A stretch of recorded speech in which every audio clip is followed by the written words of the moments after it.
আমাদের নায়েবে আমির সাহেব ফয়জুল করিম, চরমনায়ের পীর সাহেব বর্তমান নায়েবে আমির ফয়জুল করিম, ওনার একটা আমল আমি দেখছি। এটা হলো উনি মাঝে মাঝে বয়ান করিয়া রাতের বেলা, যখন রাত 1:30, 2টা, 2:30 বাজে যায়, তো উনি গাড়ি থামাইয়া ড্রাইভারকে বলে, তুমি আস্তে আস্তে পিছনে আসো।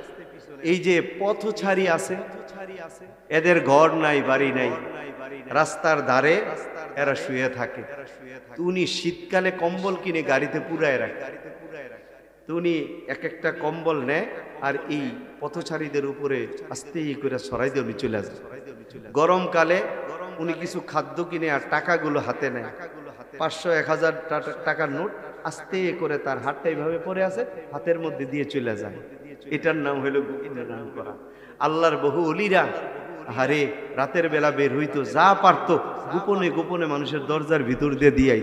আর এখন দান করে আসেন ভাই একটা সেলফি তো তুললি না, তোর এই দানটাকে বরবাদ করে দিবি।